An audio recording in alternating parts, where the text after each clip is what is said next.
Is that sexy?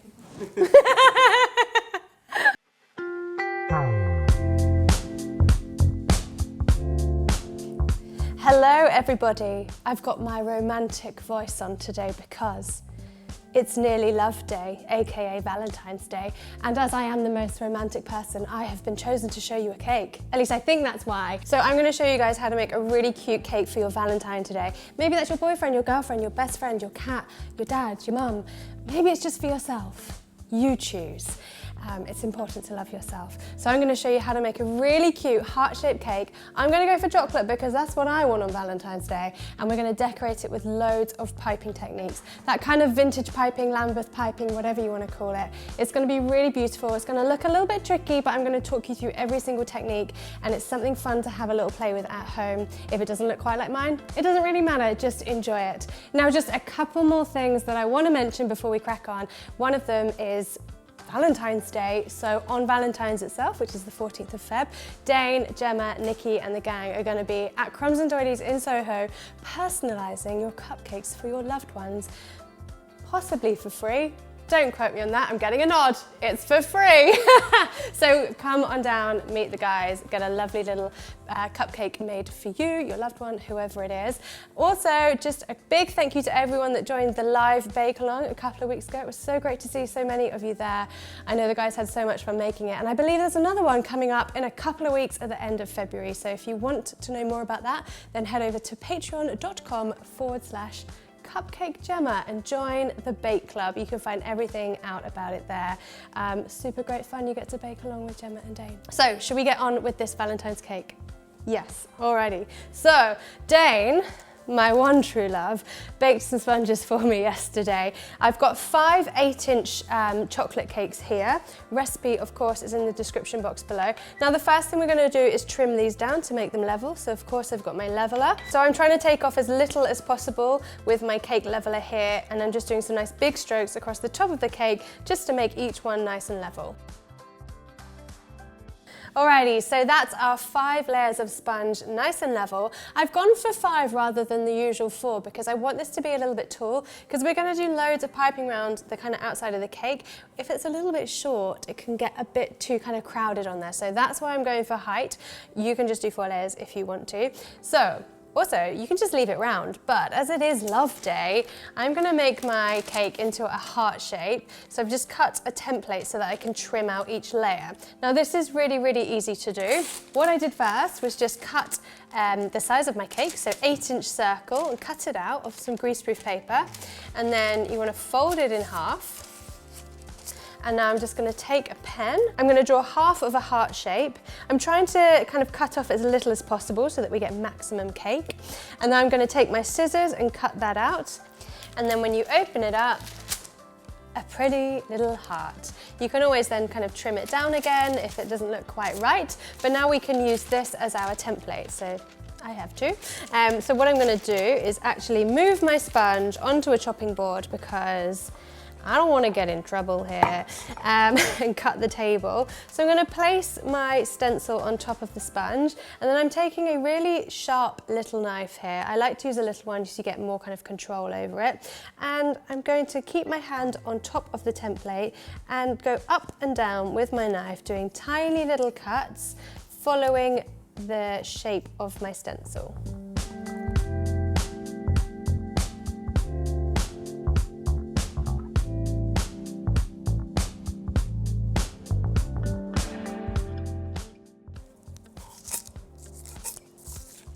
Is all of the hearts cut out. Now, just one other thing that I was doing that I wanted to tell you is when you're doing this with the knife, you want to really make sure that the knife is staying completely upright. It's not kind of angling outwards or inwards, so that, you know, the sides of your cake are really nice and straight. So that's just one thing to kind of look out for, is that you're trying to keep that knife upright. So let's get filling. So I've got my board ready here, and now I've got 2 buttercreams because I want to fill my cake with chocolate buttercream, but I'm gonna do a little barrier of pink. I'll get onto that, let's just get this bit done. So a little bit of buttercream just to stick our first layer of sponge down. This doesn't need to be neat or anything. And then we're gonna pick it up and pop it in the middle of the board and give it a little squish down. Now, because I'm gonna ice the outside of my cake in pink, I don't wanna risk getting any chocolate filling into that kind of outside layer. So I filled up a piping bag with some of my pink Swiss meringue buttercream, and I'm gonna start by just piping a kind of like a barrier, like a safety barrier around the edge of the cake, and then I'm gonna fill that with the chocolate buttercream.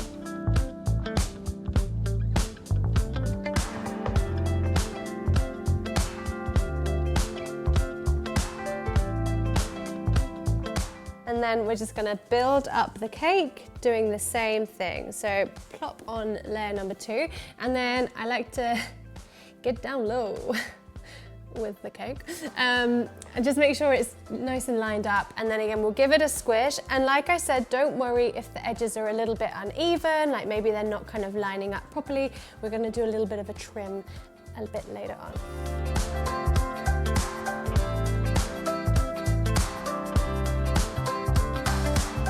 So this can be a little bit tricky, trying to fill this shape and not smush the two buttercreams together. So you can see that I'm just using kind of the tip of the palette knife just to very gently, little by little, spread the icing into place. So really like telling it where to go. So I'm just using that very tip of it.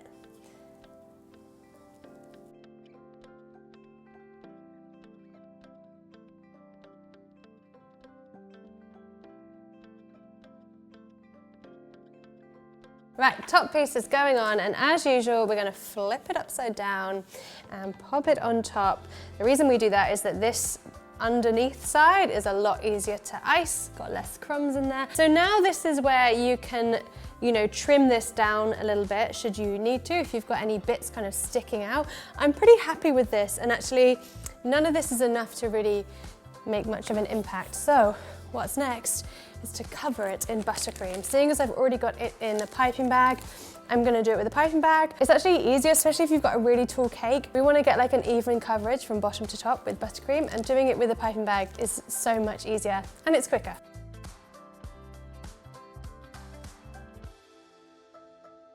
Now that all the buttercream is on the cake, I'm going to start with my little cranked palette knife, and I'm going to spread out the icing on the top of the cake. We don't need to try and make this super smooth at this stage, we're just trying to cover the whole cake so you can't see any more chocolate. And now I'm going to move on to the sides. This time I'm going to use my large straight palette knife just because I find it a lot quicker, but you can stick with the little one if you're finding you get more control with it.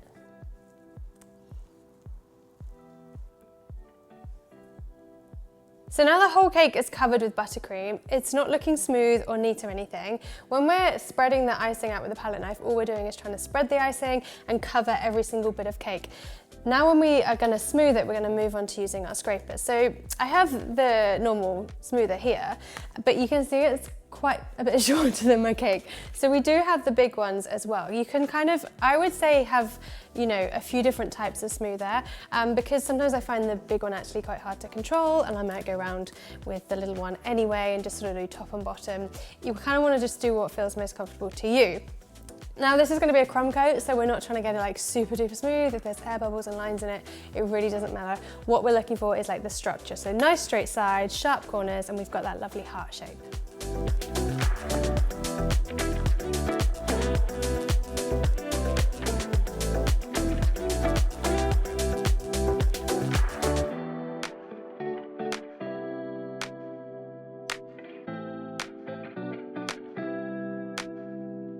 So when we smooth the sides of the cake, we're pushing the icing upwards. So now we've got this kind of lip of icing around the top, and we're going to use that to kind of smooth out the top. So using my little smoother for this, we're going to cover one section and we're going to cut across the cake, pulling in those little edges, applying a bit of pressure in towards the top of the cake so that we are smoothing it as well. And remember, these air bubbles and stuff do not matter at this stage. This is just the crumb coat. As long as it's nice and flat, that's all we're looking for. And that is stage one done. As you can see, there are lots of air bubbles and stuff in it, but I'm really not going to panic myself about this because it is just the crumb coat. Don't stress yourself out doing this. we'll stress ourselves out later instead. So this is going to go into the fridge to firm up. We want to leave it in the fridge until it's firm to the touch. You can leave it in for quite a long time, but just be wary that the longer you leave it in the fridge, the colder the cake will get, which means the quicker your icing will set when we come to top coat it. So I like to do it until it's just firm to the touch. It's probably going to be about half an hour today.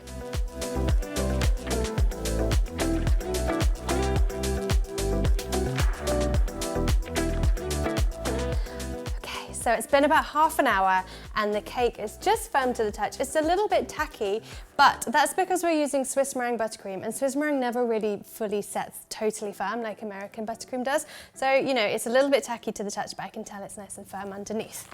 So I have reloaded my piping bag with pink buttercream because it's now time to give this a top coat. And again, it's just so much easier to apply a cake this size and shape with the piping bag. So I'm going to do the same thing as I did before. I've maybe put too much in here to handle, but let's just wing it. So just covering the whole thing again in this pink buttercream.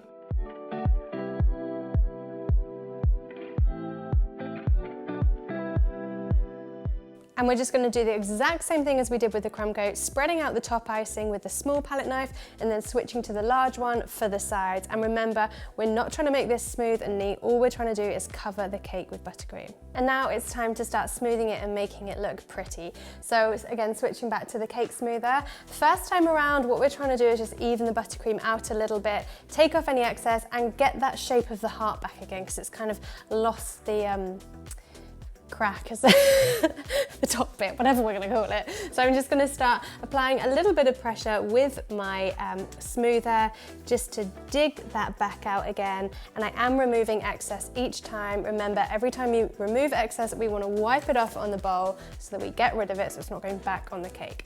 So let's just try and find the shape a little bit and even out our buttercream.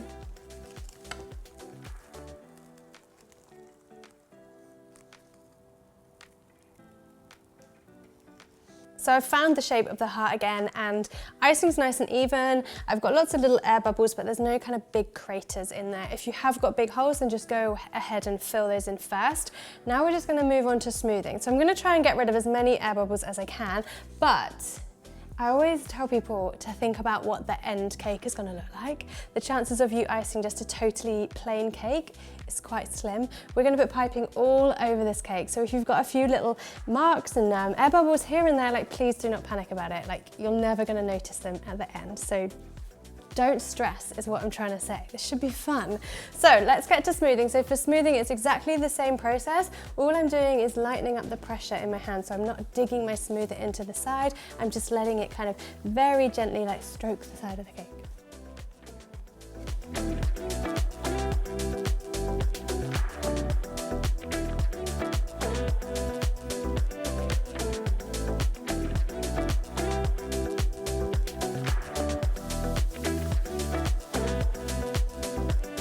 So you can see that I've now actually switched to using this like flexi smoother, really, really bendy. They're really great when at kind of smoothing cakes that are of an odd shape.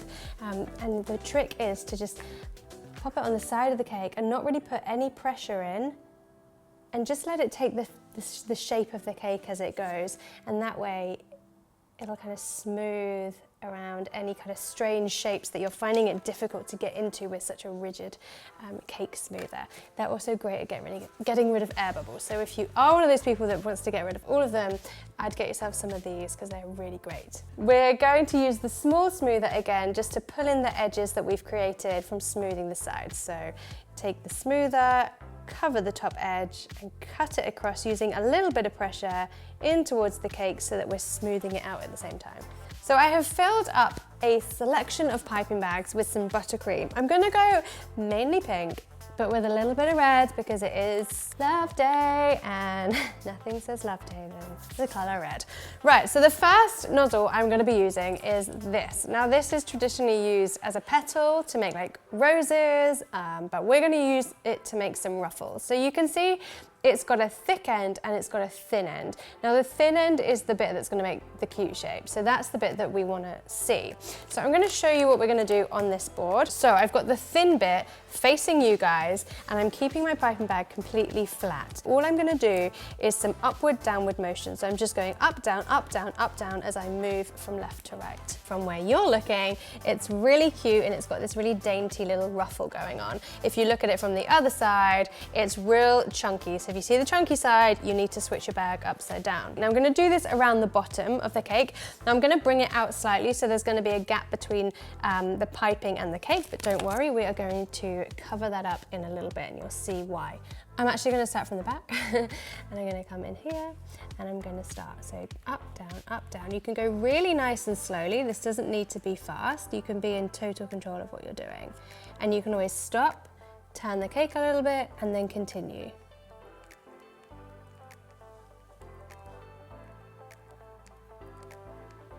All right, so I know that looks a little bit weird because there's this odd gap between the cake and the piping, but the reason why is because I'm now going to use this piping nozzle and it's quite chunky. So you can see it's got all these little spikes, tiny little spikes around the top, and this is a JEM1ES, and what we're going to do is it's a trim, basically. It's like beading. We're gonna make little shell shapes. Now, what I'm gonna do is have my piping bag at an angle like this. I'm gonna get it into position. I'm gonna start squeezing and I'm gonna let the shape fill up and then I'm gonna swipe down into the surface. Now I'm gonna do the next one on the tail. So squeeze, squeeze, squeeze, and then swipe.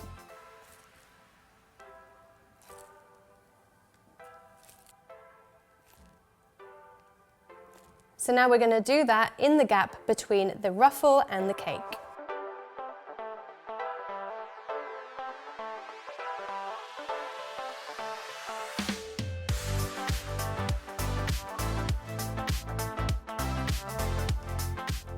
I'm also going to do this exact same technique around the top of the cake.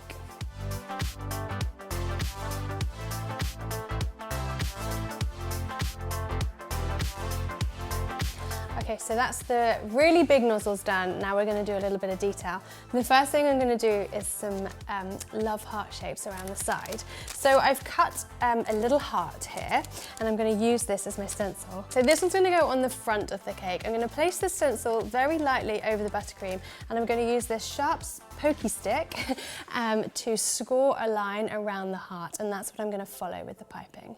So I know this looks a bit weird and scrappy and like I've just scratched up my lovely smooth cake, but we're not going to see any of it, and it is so worth doing because trying to draw a heart or a ruffle or a drape freehand is so difficult. So don't worry, we're going to cover it all up.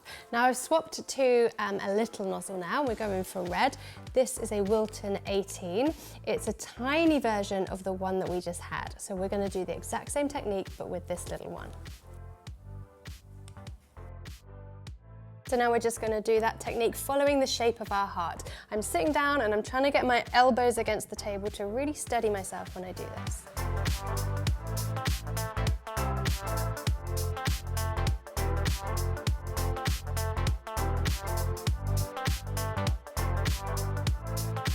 So now I've got the exact same nozzle but with some pink buttercream, and I'm going to start by piping a shell on top of our first chunky one. And we're also going to do this nozzle at the top of the cake.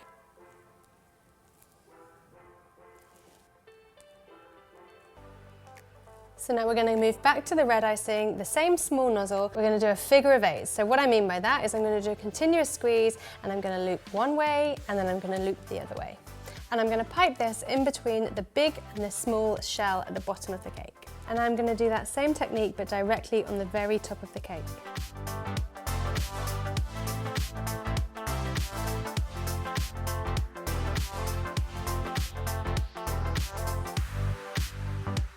Now it wouldn't be Valentine's without some red roses, so I'm going to use the very same nozzle, the really little one, and I'm going to do some very tiny rosettes. So a little squeeze and then wrap around it and pull away. Now lastly, I'm going to add some little leaves to these roses. So we've got this nozzle here, which is a Wilton 352.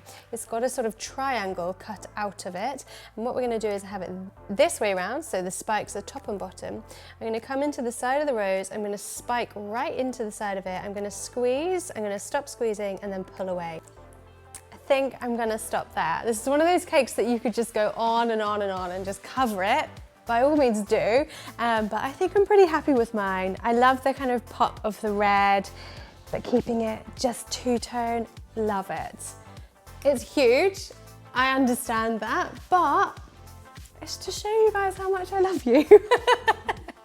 Of course, you can make this much smaller if you want to do a little one. Same technique, just cut a smaller heart to begin with. Remember to check the description box for all the quantities if you want to make this exact cake. And if you want to get your hands on any of these nozzles, then head to cupcakegemma.com.